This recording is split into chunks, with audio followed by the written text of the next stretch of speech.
Hi everybody, Simon here, projects in the barn. You can see by my dishevelled look, I'm tired. We've had so much going on these last sort of 4 or 5 weeks, which is why the content has not been coming out. Those of you that have been following my channel, you'll know I've been working flat out on my Volkswagen motorhome to get that ready for a holiday we recently had. I will be doing an update on that van very soon, so you can catch up and see exactly what's gone on with that. But today, by popular demand, we're back onto the Jaguar XKR. Hopefully you can see it behind me. So where are we? Basically, still confused as to what's going on with the engine. It's still not running right. I'm still getting restricted performance. It still won't idle.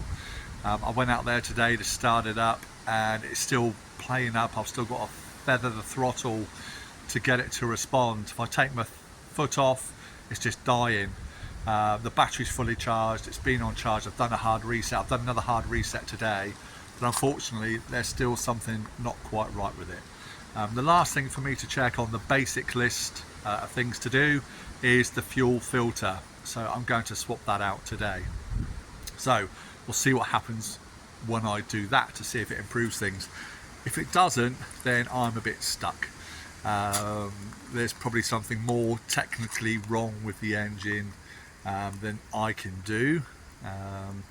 Like I say, I'm just a home hobbyist mechanic, very experienced on old air-cooled Volkswagens and the like, but yeah, stuff like this, I'm happy to take off things, nuts and bolts, no problem at all.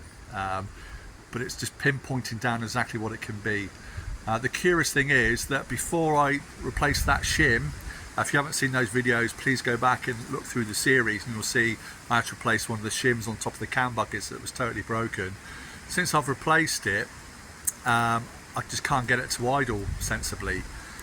Before that, although it sounded like a diesel tractor, it would idle no problem. So I've thought, what can I do? How can I change it?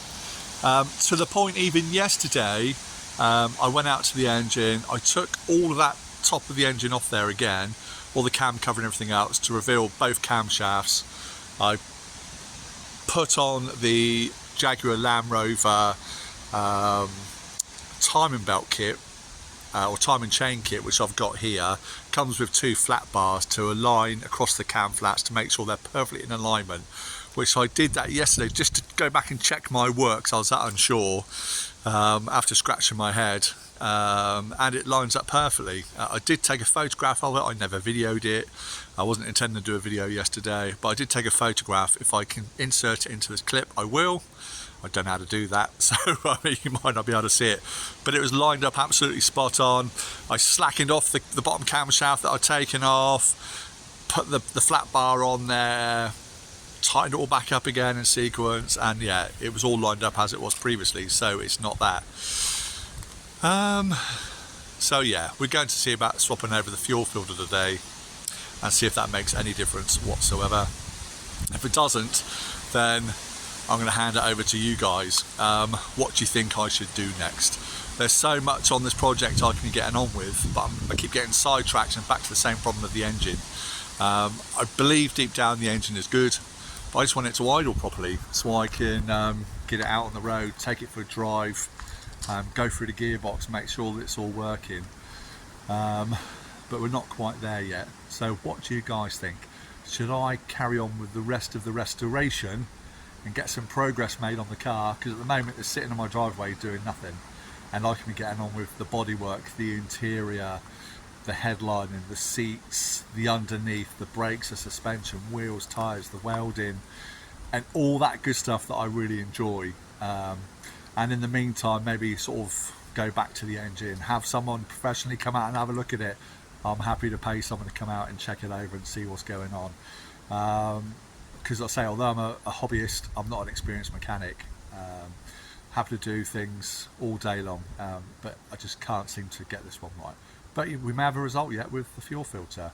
But I'd like you to yeah, comment below, tell me what you'd like to see me do, because it's slowing up the progress of the rest of the car that I can be getting on with. Welcome along to the channel as well. I've had quite an influx of subscribers over the last month or two. Influx for me anyway, an extra sort of 100 or two, but that's good going for me. So welcome along to the channel. And from the questions that they're sending me, all of the videos that I do on each vehicle is set into playlists. So go back, check out the playlist, all my cars individually are in there.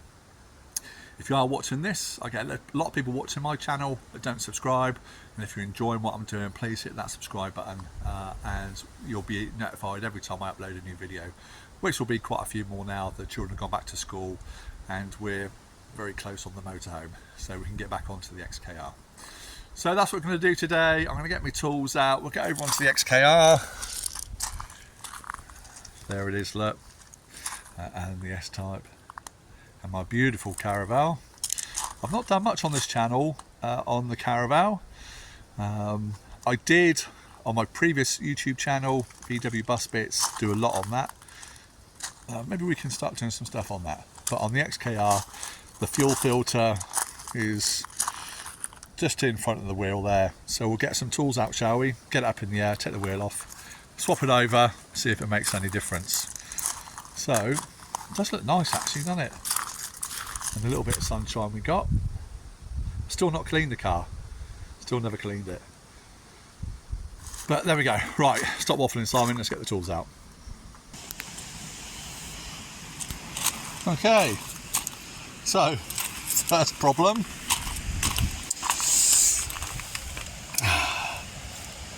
So, wheel nut, locking wheel nut with the cover on. And guess what I don't have for this car? A locking wheel nut. I've been through the car, searched all through all these little different hidey holes, had everything up, been inside the interior, and it ain't in there. Right, it's no problem. Let's see if we can get it with the wheel still on. It was just an inconvenience really to be in the way, but let's plough on. That's something to add to my list, lock and wheel nut. Yeah, I wonder if there's a number in the book I've got. I'll have to look, see if I get the code. If not, they'll have to get broken off somehow. Anyway, let's get the car up in the air. Woo! Let's go. Well, we are in the middle of Storm Kieron. I was hoping we wouldn't get the rain until a bit later on, but hopefully that's coming up on the picture that it is in fact raining, which is a bit of a nuisance. And I got to say, taking off that fuel filter on the floor is the biggest pain job I think I've done ever. Oh my god. But anyway, there it is. There's the original filter off. I would say it's probably the original one to the car. And I got to be honest, when I was taking it off, the fuel that was coming out was nice and clean and particle free. So I don't think, let's put that down. I don't think that is going to be my problem. But yeah, horrible job. Got a few burns, notably on my hand. Look at that. So where it's so close to one of the suspension mountings, it sort of scraped the skin off my hand, and petrol's got in there, and that stings. There you go, you live and learn. So I'm currently taking refuge at the end of my garage. Hello. So I was going to film me taking off the filter, putting the new one on, but I just can't get an angle because the car's not up in the air. It was just a massive pain. Just have to take it from me, that was not the easiest job, laying on your back trying to get it on. Taking the old one off was pretty straightforward. Getting the new one on with fuel coming down everywhere, oh my god, that was just it's two threaded nuts at the end of the fuel line going into that threaded portion on the new fuel filter, And oh my god, trying to get it lined up, holding it with one hand, trying to tighten up with the other. Horrible job. Anyway, the old one's off. There was hardly any fuel in my tank, with me playing around in there and stuff like that. There wasn't much in there at all, but it was, yeah, pouring down quite a lot. So anyway, I've had to knock it on the head for a minute. I've blocked off the fuel line and ran indoors to escape the weather. So I'm not sure if I'm going to get any more of that done today or not, because I don't think the weather's going to let up. Certainly not until this afternoon, but we'll see how we go. And then we'll reattach the new fuel filter. So we'll see what the weather's going to do. So who knows? But yeah, there's not much really, or not much point really in me carrying on showing the new fuel filter on there.